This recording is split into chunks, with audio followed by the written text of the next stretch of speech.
the month of July, checking, was my only science fiction read for my only other science fiction for the book for the to what's his name? It follows Sydney. It follows, oh my goodness, what's his name? Oh my god, what's his name? Oh my goodness, what's her second name? The side character Warden. I say side character, that sounds really mean, but not that he was going to know because it's a fictional character. I cannot get this across in any way, shape or form that makes any sense. The sixth book that I read this year, oh my goodness, it is really, really good. I've not done that any justice at all, trust me, I have not. So,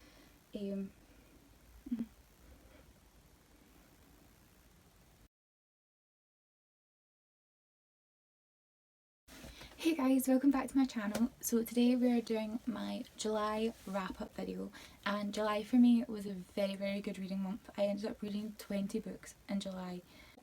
I know, crazy. And I just can't believe it. That's the most books I've read in a month ever, by a long shot.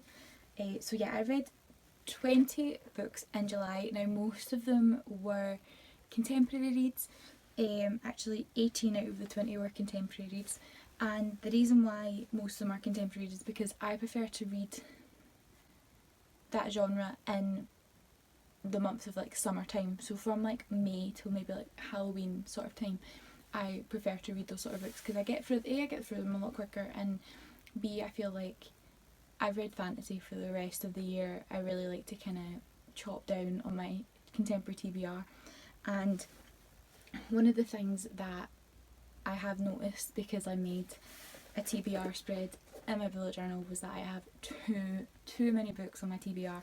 So my plan from now until maybe like Halloween time is to try and read as many of my contemporary books that are on my TBR as possible. You can't actually see it because it's over this side, but I only have one shelf left, and I think it's maybe about 30 books.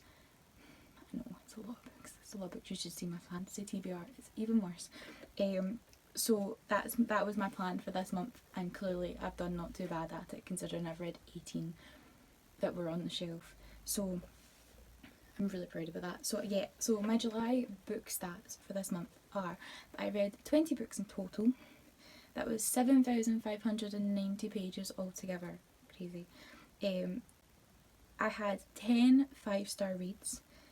I had 7 4-star reads, and I had 3 3-star reads. I also sat and I split them up into the genres and then into the kind of age bracket that they fall in. So I had 18 contemporary reads, and I read 2 science fiction novels. 9 of them were young adult, 7 of them were new adult, and 5 of them were adult reads. So my plan for this wrap up is that I'm going to go through all of the books and give you my opinions on them and what I gave them rating wise. However, I'm not going to give a synopsis of all the books, like of any of the books really, apart from maybe a couple, because the video would just be way too long and nobody wants to hear about 20 synopsises anyway. However, I will link their Goodreads link in the description below, so if any of the books interest you, you can go down there and you can click on them and find out more about them and read the synopsis for yourself and decide if it's something that you'd want to read. So the first book that I read this month was Obsidio by Amy Kaufman and Jay Kristoff. This book I gave it 5 stars. 100% just gave it 5 stars. If you watched my redecorating my room vlog, you would have seen me reading Illuminate and Gemini as well. I gave the both of those books 5 stars as well. This was just an amazing ending to the series. I'm just so sad that it's over. I saw that Amy and Jay put out a little like novella. I can't remember what it was called, but they put out like a little novella, and I was so sad that they didn't actually publish it, that it was just for like a box, I think it was, like a subscription box. So the fact that there has been a little bit more to the story but not everyone's going to read it is quite sad for me.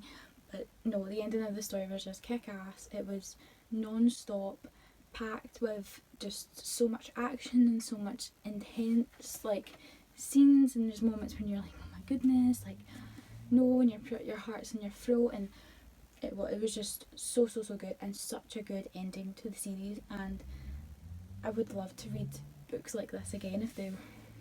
So Amy J, if you're watching,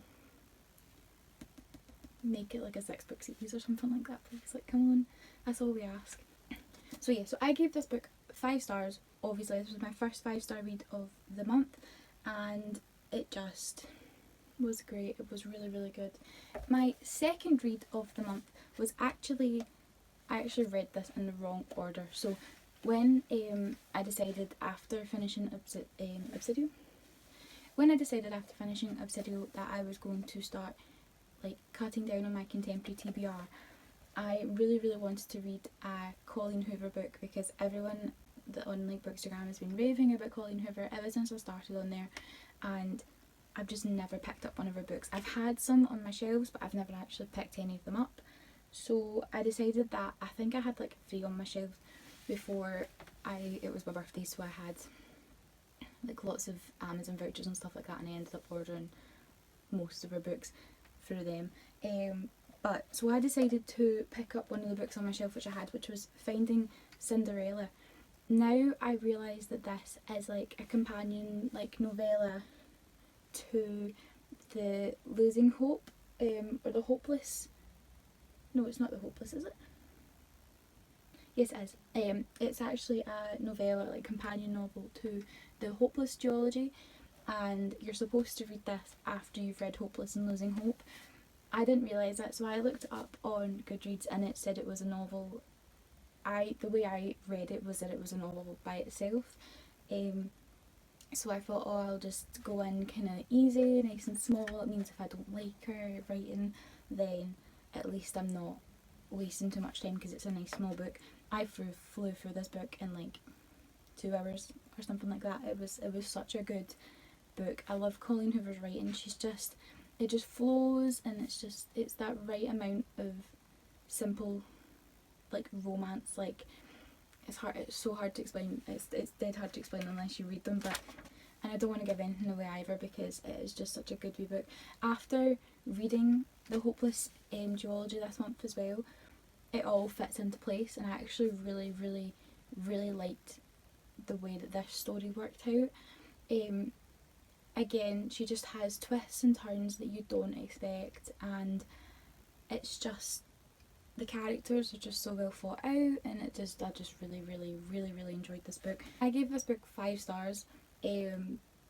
As my first Colleen Hoover read, it was 5 stars for me because I really enjoyed her writing. Looking back, I might not have rated it so highly if I'd read it after reading The Hopeless Geology or after reading more of Colleen Hoover's books, because I know that there's others that are a lot better than this one, but I did still really enjoy it at the time that I read it. So I agree, at the time for me it was a 5-star read because I hadn't read any other of Colleen Hoover's books yet. The third book that I read this month was Confess by Colleen Hoover. I loved this book. I also gave this book 5 stars. This book for me was just the kind of whole idea behind the story really got me. I really enjoyed that.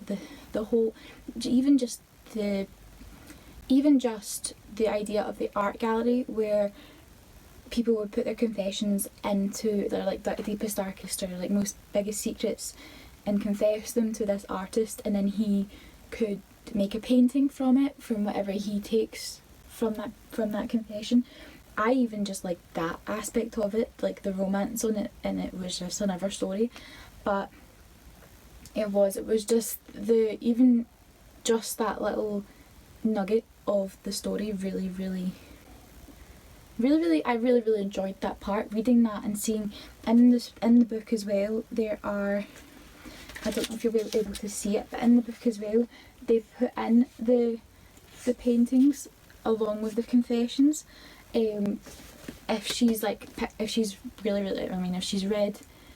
a confession and saw the painting, they've put the painting in too, and I really enjoyed that. I think there was maybe a bigger one at the end. Yeah, so like as you can see there, it's really cool, and I enjoyed that aspect of it as well because it meant that you're not having to imagine what she's seeing in the painting. They're actually showing you it, because obviously imagining a painting can be quite difficult considering that you don't know their style and blah blah blah. So the fact that it's shown in here really is really good. So yeah, I gave this 5 stars as well because I flew through this. I think this was another one where I sat and just read it in like 3 hours. I also watched the first couple of episodes that they made of Confess. I don't know where they made it, but I watched the first couple on YouTube, the first ones I could get on YouTube, and then I found out that the rest were on Amazon and you had to pay like £14 for it, and I was like, nah. So I watched the first couple and I did really enjoy them. I would have enjoyed watching the rest of them, but I just wasn't willing to buy them, unfortunately, because they weren't amazing. But this was a really good book. The 4th book that I read this month was Ugly Love by Colleen Hoover. Can you see a pattern here? Was Ugly Love by Colleen Hoover. I gave this 5 stars. Now, I still haven't decided which book was my favourite of the month to put in my bullet journal yet, because it is a toss-up between Ugly Love and The Hate You Give by Angie Thomas. I don't know, this book was just, again, I flew through it. I absolutely flew through it. The romance in it was like, the build up of the romance in it was really good. And what Colleen Hoover does in this book is she weaves the present day story with, oh my god, what's his name? She weaves Tate's present day story of what's happening with her and Miles with Miles's story from 6 years ago, and as it kind of all intertwines, you kind of understand why Miles acts the way that he does. And it shocked me with the 6 years ago story. It really shocked me, and it really I was just hooked onto it, 100%, absolutely hooked. The whole premise of it is that basically he hasn't been with anyone in 6 years after he broke up with his last girlfriend, and he's like an airline pilot, and Tate's brother's an airline pilot, and she moves into Tate's brother's apartment. No, she moves into her brother's apartment, and Miles lives across the hall, and it's all this sort of thing. So it kind of you can kind of picture in your head the way that it builds, but it is really good. I've not done that any justice at all, trust me, I have not. But as I said, I gave this 5 stars. It was so good. 100%. If you're going to read any Colleen Hoover book, I recommend reading this one first. The next book I read was Where Rainbows End by Cecilia Ahern. Now this was a reread for me. I had read this when I was 15 maybe, and I'm 21 now. So I've had this on my shelf since I was 15. Like, I was obsessed with this book when I first read it. It was like one of those books that you read when you're younger and you can't put down, and that's crazy to you when you're young, because that's not what you do with a book. I decided to reread this because I put it back on my TBR shelf because I have wanted to reread it for a couple of years now. And the reason why I did that was because they put out the movie Love Rosie. I am obsessed with the movie Love Rosie. I love it so much. I think that Lily... Oh my goodness, what's her second name? Lily and Sam. Is his name Sam? Oh my goodness. The actors who play the two main characters anyway, I feel like they do the book so much justice. And I thought that when I just had the memory of the book, because I'm pretty sure, in fact I don't even know when the movie came out, it might have been pretty close to when I had read this, but I've always loved the movie, and I've rewatched it so many times, and I thought, do you tell you what, I want to read the book again and see how closely it stays to the book. It doesn't stay 100% to the book. I'm going to put out there straight away, it does not stay 100% to the book, but it's a really good adaptation, like book to movie adaptation. So if you're not willing to sit through this much just yet, I would maybe go for the movie first. I never say that, I know, I'm sorry, but the movie is really good. I might even say that the movie's better than the book, but I feel like that's maybe more Cecilia Ahern's writing than it is the actual story, because the story is really good. I don't know how many times I'm going to say that. I give this book 4 stars, and I gave it 4 stars because, as I said, it wasn't as great as I remember it being. I really, really enjoyed this when I was younger, and I think it might be because the mindset that I was in that I maybe enjoyed it. I found this with a couple of Cecilia Ahern's books that I've read this month. It's just maybe her writing's a wee bit of it. She's got a different style of writing than what I'm used to, or to what I maybe enjoy. So, but 4 stars is still a really good rating for me because I did really enjoy the story, and I know that the story is really good. So the 6th book that I read this month was Call Me By Your Name by Andre Aximan, I'm not too sure how to pronounce his name, I do apologise. This book is one of my favourite books ever. If someone asks me to recommend them a book, this is one of the first books that I will recommend to you. It is just such a good piece of writing that if you haven't read, you really, really do need to go and read it. So I read this book for the first time last year. Yes, last year, and literally the very beginning of last year. And I flew through it. It's just such a good book. I flew through it when I read it this time as well, because I was reading it when I was on the train down to London, and it took me maybe like 2.5 hours to read it. It's just such a good book. The movie, this is the movie cover of the book with Timothée Chalamet and Armie Hammer. The movie adaptation is just insane. Like, it basically follows the book step by step. It is just so good. So if there's any books to movies adaptations that you want to read and watch, it's this one. So I gave this book 5 stars, obviously, because I love it, and the writing is just genius, and the way that it is written is more that you're kind of going through Elio's thoughts. Every thought that he has in his head, he basically shoves on the page, and it is so good. And the romance in the story is really, really, it's different. And when I say different, I don't mean because it's 2 guys. That's not what I mean in the slightest. I mean more that it's different the way that Andre builds the romance up. It's different, and I really, really like it's very slow burn, and because you're only hearing from Elio's point of view and from Elio's thoughts and feelings, you are only getting one side of the story. So watching, but you are hearing everything that he feels and everything that he sees and everything that he thinks, and there are points in it where you go, okay, well, that's obviously happened, where if you like someone and you think maybe they like me back, and then they say something and you're like, no they don't, and that turns into a spiral of no, they don't like me, it's fine, like, they don't like me. Elio goes through that, and then like maybe he'll smile at him the next day and he'll be like, oh my god, okay, yeah, he's back, he likes me. And it's that sort of writing that you think you know that you're going through every single one of Elio's thoughts and feelings during this time, and it's so good. So again, if you haven't read or watched the book or movie, go and do it, because it is so good. So yeah, this was a 5-star read for me, 100%. So my 7th read of this month was Can You Keep a Secret by Sophie Kinsella.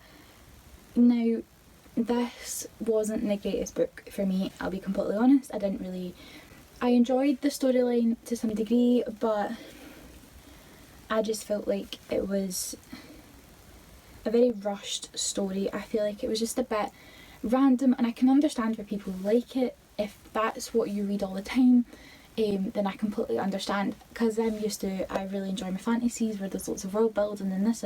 I know you don't really get that in many contemporaries. I've read enough to know that, but I feel like this was just one of those stereotypical, she speaks all of her problems out on a plane, and then the guy who she spoke all of her problems and secrets out to ended up being her boss, and it's just the writing wasn't great, and it was just a bit nah for me. I read this when I was on the train down to London as well. Again, flew through it because it's just that kind of writing, and I gave it 3 stars. Now that was pretty good. I really kind of wanted to give it 2, but I did enjoy some parts of the story, and the main character for me was a bit moany, to be honest with you, and the love interest, or like the boss or the guy that she speaks her secrets out to, he was just very stereotypical, where it was like, oh, he's rich and he can do this and he'll take her here and let's go for this big fancy date. And I don't know if maybe that was the point of him, but I just didn't really enjoy it all that much. So I gave it 3 stars. I kind of wanted to give it 2, but maybe it'll be like a 2.5 and I've put it as 3. But I don't know, I wouldn't recommend this book, to be perfectly honest with you. If you're looking for a quick kind of read and that's the sort of books that you enjoy, 100% go for it. Like, that's no judgment from me, but it's just not my cup of tea. The 8th book that I read this month was Without Merit by Colleen Hoover. This was when all my Colleen Hoover books started to come through the door, so I was picking them up as soon as I had them.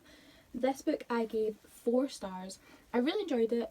It wasn't as good for me as like Ugly Love and Confess, but it was still a good book. Again, I just flew through it and it was just good characters, good plot, and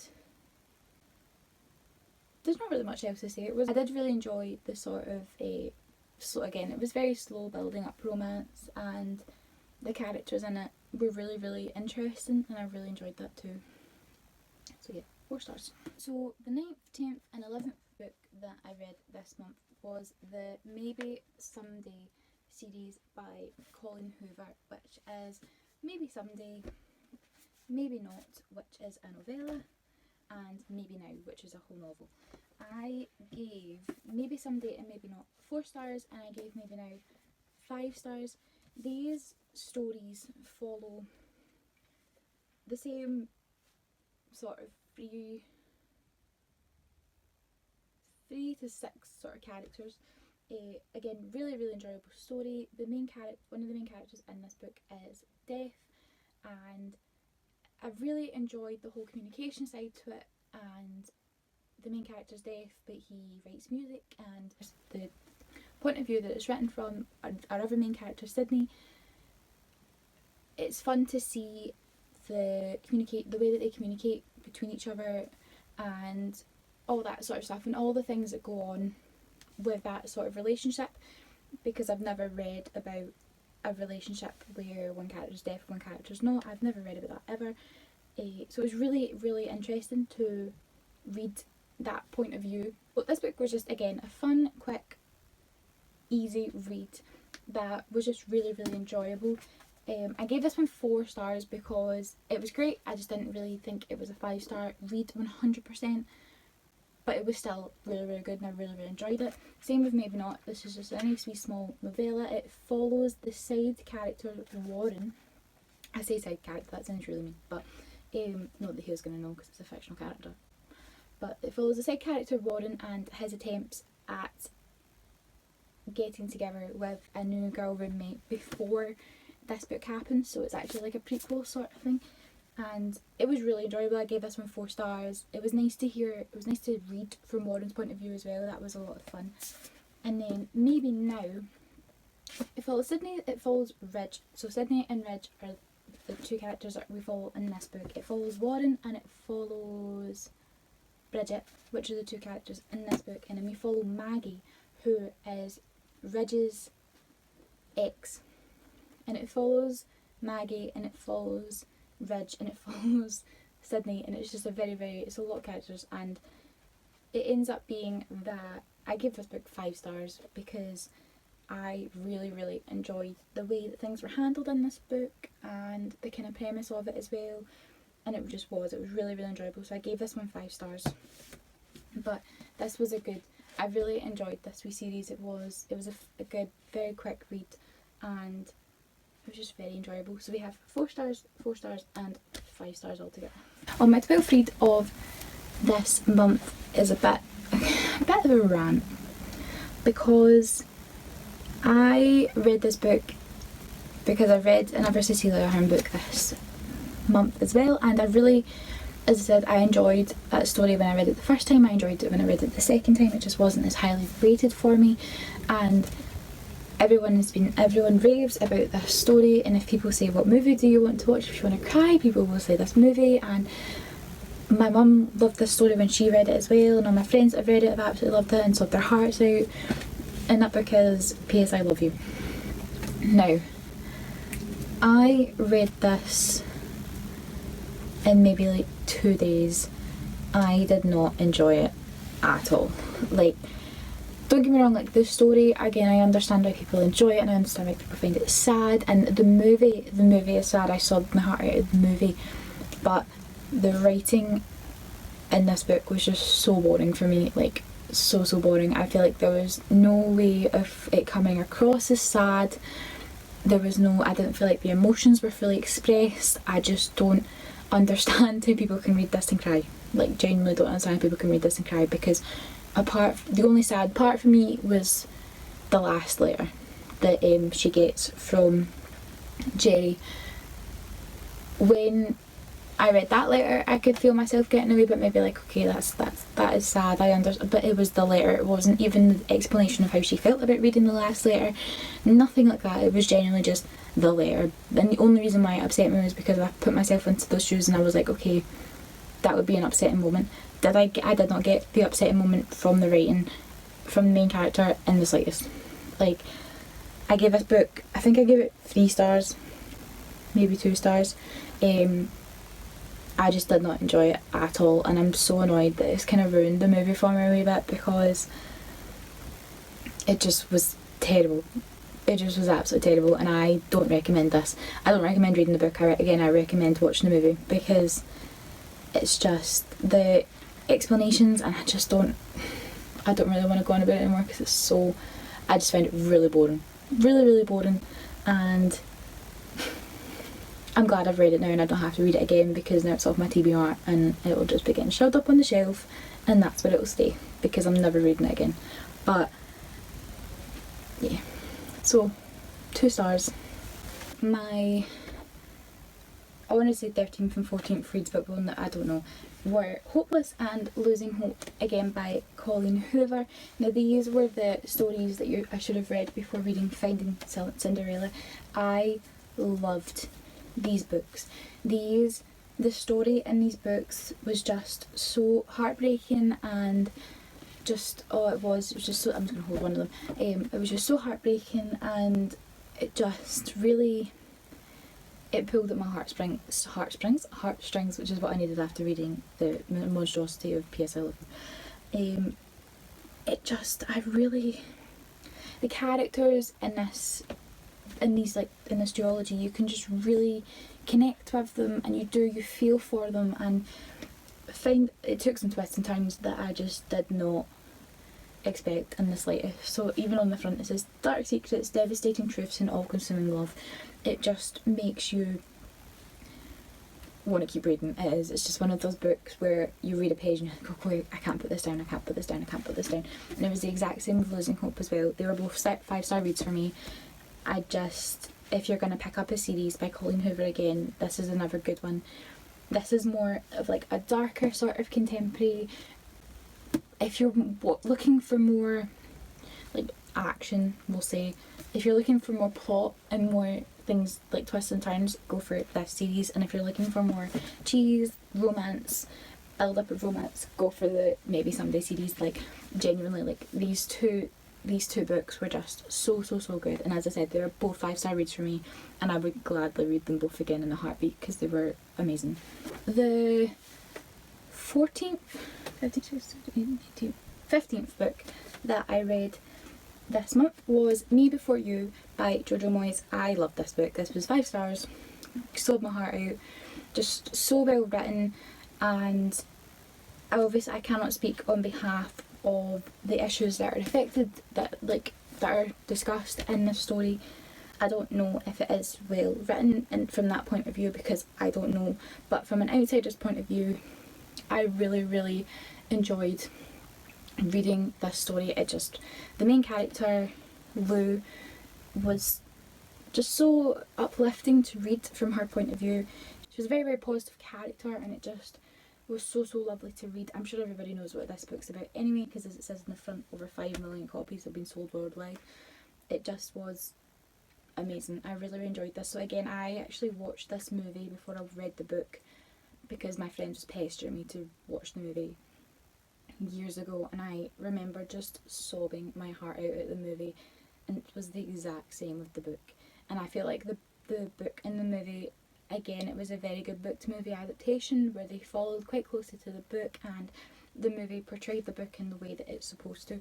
So I really, really enjoyed this, and I would recommend this in a heartbeat to you if you've not read it, or if you need to cry, if you want a book that makes you cry, go for this. This was a 5-star read for me. My 16th read of the month was my only ever science fiction read of the month as well, and it was More Than This by Patrick Ness. I gave this 4 stars. This book was just something else. I feel like it gets to the point where you're going, I know it got to the end and I was thinking, that's not the end. I want to know the rest of the story. Where is the rest of my story? But like, no, that's not how you end a book. Like, it was just such a good read, and it was dead thrilling just to read from that point of view, and and like the premise of it is that the kids think that the world has been coming to an end, where they've not had enough like fuel and resources and stuff like that to bring everyone in the world, so they put them into like a simulation. And you know, I'm trying to think of like, you know, Passengers, the movie, where they're put into those pods and they're sent across space for so many years and they just live in these pods.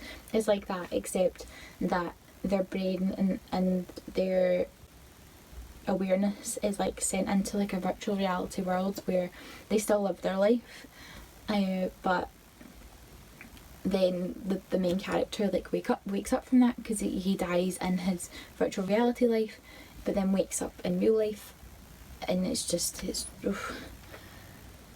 oh my god, I don't even know how to explain it. It was just a really, really good book, and it was just one of those ones where, again, you can't put it down because you just want to know what happens next and what's coming up. And I'm just really angry. The reason why it's not 5 stars for me is because I'm really angry at the ending, where obviously I can't tell you the ending because I would spoil it. I was nearly about to there, but when it gets to the point where you're like, okay, well, what happens next? And then it just goes, okay, that's the end. I'm like, no, no, where is my ending? I need to know what happens to, what's his name? Oh, but this doesn't help. Seth. I was like, I need to know what happens to Seth. Tell me what happens to Seth, please. And it didn't. So that's why it was 4 stars for me. But it was such a good book, and you know that it's a good book when you're at the end and you're like, where's the rest of it? So 4 stars, would recommend this to you as well. So my 17th read of the month was The Sky Is Everywhere by Jandy Nelson. This was, again, another just really disappointing read for me this month. I gave this book 3 stars. I see everyone like ranting and raving about this book, and like I read this, no, I'll Give You the Sun. I've also read I'll Give You the Sun by Jandy Nelson. I gave that 5 stars because I loved that story. But The Sky Is Everywhere just didn't do anything for me at all. It was just very tropey, insta love. Like this one, like the guy in the guy who's trying to get the main character's attention turns up at her house every single day and just lets himself in with coffee and stuff like that, and it's like, I'm pretty sure that wouldn't happen in real life. And like her sister's just passed away, and she starts kind of seeing her sister's boyfriend, and it just really didn't sit well with me. I just didn't really like. From the back, I should have got this from the back, but it says in the back, what's wrong with me? What kind of girl wants to kiss every boy at a funeral, wants to maul a guy in a tree after making out with her dead sister's boyfriend the previous night? Speaking of which, what kind of girl makes out with her sister's boyfriend at all? Exactly. Just, I don't feel like there was a conclusion good enough to resurrect this book from that fact. Like, it just wasn't good. So I don't recommend this book at all. I know there's people who rant and rave about it, but I just didn't enjoy it. So I gave it 3 stars, and that was me being nice. It was more of like a 2.5 again, but I was just being nice and gave it 3. Although it's really sad because this cover is stunning. It's such a pretty cover, but rubbish book. The 18th book that I read this month was Lucky in Love by Casey West. Read this in one sitting, was maybe like 3 hours. Just a cute contemporary. I gave this book 4 stars. because I really enjoyed it. The 19th and second last book that I read this month was The Hate You Give by Angie Thomas. This book, I am so annoyed at myself that I have just picked this up. I've had this on my shelf for maybe a year now, and I heard everybody like ranting and raving about it as well, and that kind of puts me off sometimes, because I know when a book is so highly rated that sometimes it can be like people just join in the hype, and I'm like, I don't want to do that. I don't want to be the opposite. But I picked it up and I understand the hype 100%. I understand why it's been at the top of the New York Times bestseller for like 125 weeks or something like that, because it is just so good. So good. I'm not going to explain it because I don't want to give it away, because I went into this completely blind and it was the best thing. Such an eye-opening, just amazing book, and I can't believe that this was her debut novel. Like, crazy, absolutely crazy. So I need to go and pick up the rest of her books, or I think she's got one more book out and she's writing another book, but I need to go pick them up. And if you haven't picked this up, then go pick it up because it's crazy. 5 stars. The last book that I read this month, my 20th book of the month, was Dare to Fall by Estelle Masquin. Now, I have read the rest of Estelle Masquin's books because she read the Did I Mention I Love You series, and there was 4 books in that series and it was so good. I read those books so quickly. If you have not read any of Estelle Masquin's books, go and read them. She's a fellow Scottish girl, so you've got support, and she's just, her writing is just so good, it just flows, and I cannot fault this book either. I gave this 5 stars. Look at the cover first of all, it's just absolutely stunning. It's so simple and it's just so, but this book again, it's a contemporary like her other books as well, and it deals with grief and how different people handle grief, and it just was well written. Really enjoyed it, and I'm just so glad that I finally picked this up, because again, I've had this on my shelf for way too long, and for over a year I'm pretty sure, and I'm just excited to have read it, and I would read it again in a heartbeat too. So if you've not picked this up, or any Estelle Masquin, again I'll keep saying read them because they're so good. But this was my final book and I gave it 5 stars as well. So that is all the books that I read for the month of July. It was a very good reading month for me. Let me know in the comments below how many books you read in July and what your favourite read of the month was. Mine is definitely still a toss up between Ugly Love and The Hate You Give by Angie Thomas. If you haven't, please go and watch my, if you feel like it anyway, go and watch my bullet journal videos that I have posted. By this point I will hopefully have posted my June and my July have already been posted at this point, bullet journal spreads, and my August plan with me should be edited and posted soon as well.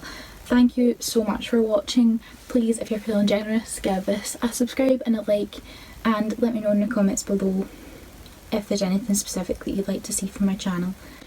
If you're on Bookstagram, come and give me a follow. My name is at Books by Lottie, and I try and post on there every day and stories, and come and just join the daily discussion of books and what we're reading and what we're feeling and all that jazz. So thank you so much for watching.